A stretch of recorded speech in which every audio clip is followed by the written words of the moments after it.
बच्चों देखिए, आपको पता है कि हमने आपको पिछले बताया भी था कि देखिए जितने भी कॉम्प्लेक्स कंपाउंड्स होते हैं उनमें मेनली 3 ज्योमेट्रीज ही पॉसिबल होती हैं। पहली ज्योमेट्री जो होती है वो है टेट्राहेड्रल, दूसरी स्क्वायर प्लेनर और तीसरी होती है ऑक्टाहेड्रल। अब देखिए अगर हम लोग बात कर लेते हैं टेट्राहेड्रल ज्योमेट्री के बारे में, देखिए टेट्राहेड्रल हम अब यहाँ पे एग्जांपल देकर देखते हैं। मान लीजिए वो Ma4 टाइप का है, ये उसका मेटल एटम है और ये उसमें 4 A नाम के उसमें लिगेंड्स लगे हुए हैं। अब देखिए आप जानते हैं कि जो हमारे पास ये जो टेट्राहेड्रल ज्योमेट्री जो होती है उसमें सारे के सारे बॉन्ड एंगल्स कितने होते हैं, 109.28 डिग्रीज, उनकी वैल्यूज ये होती है सारे एंगल्स की है। अब देखिए अगर मान लीजिए बात करते हैं हम इस वाले एटम के रेस्पेक्ट में, यानी हमारा जो ए हमें मॉलिक्यूल लगा हुआ है इसके रेस्पेक्ट में बारे में बात कर लेते हैं, तो देखिए इस वाले के रेस्पेक्ट में बाकी बचे हुए 3 यहाँ पर जो ए मॉलिक्यूल लगे हुए हैं उन सब में इसका बॉन्ड एंगल कितना होगा, 109.28 डिग्री। सिमिलरली अगर इस वाले ए मॉलिक्यूल के बारे में बात कर लेते हैं तो बचे हुए 3 जो ए मॉलिक्यूल लगे हुए हैं उनमें भी इसका बॉन्ड एंगल कितना होगा,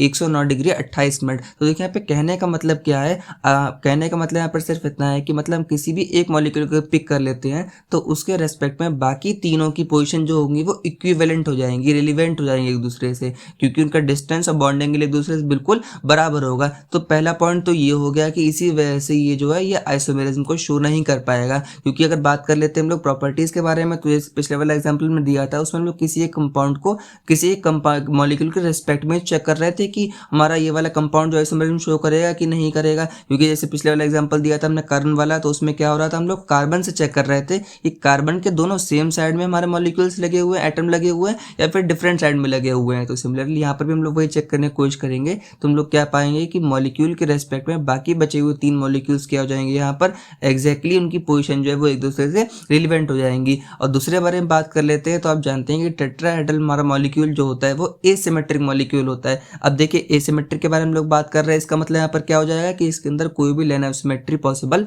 नहीं होती है। तो यही दो रीजन है कि ये टेट्राहेड्रल अरेंजमेंट में किसी भी प्रकार का आइसोमेरिज्म नहीं पाया जाता। ये क्वेश्चन ये बनता है आपसे, काफी बार पूछा भी आ सकता है कि टेट्राहेड्रल मॉलिक्यूल्स जो होते हैं वो आइसोमेरिज्म क्यों नहीं शो करते हैं। ये सिर्फ हम लोग कोऑर्डिनेशन कंपाउंड्स के बारे में बात कर रहे हैं कि जितने भी टेट्राहेड्रल मॉलिक्यूल्स होते हैं वो आइसोमेरिज्म को शो क्यों नहीं करते हैं। तो पहले पॉइंट तो यही हो जाएगा कि जो हमारे पास जो उसमें लिगेंड्स अरेंज होते हैं करके उनकी पोजीशन आपस में बिल्कुल इक्विवेलेंट होती है। इक्विवेलेंट में आपको मतलब बता ही दिया है कि अगर मान लीजिए किसी भी हम एक को पिक कर लेते हैं तो उसको इसके रेस्पेक्ट में बाकी बचे हुए तीनों की जो पोजीशन जो है वो बिल्कुल इक्विवेलेंट हो जाएंगी। समझ में आ रही है आपको बात है। और दूसरा पॉइंट क्या है कि टेट्राहेड्रल मॉलिक्यूल के अंदर सिमेट्री नहीं पाई जाती है, इसी वजह से वो आइसोमेरिज्म को शो नहीं कर पाता है। तो आई होप आपको बात याद रहेगी ये वाली कि अगर मान लिया आपसे कोई पूछता भी है कि टेट्राहेड्रल मॉलिक्यूल्स जो होते हैं कोऑर्डिनेशन कंपाउंड्स के अंदर, वो टेट्राहेड्रल मॉलिक्यूल जो होते हैं वो आइसोमेरिज्म को क्यों नहीं शो कर पाते हैं, तो पहला पॉइंट क्या होता है कि उसमें सारे के सारे लिगेंड्स की पोजीशन आपस में रिलेवेंट होती है, इक्विवेलेंट होती है।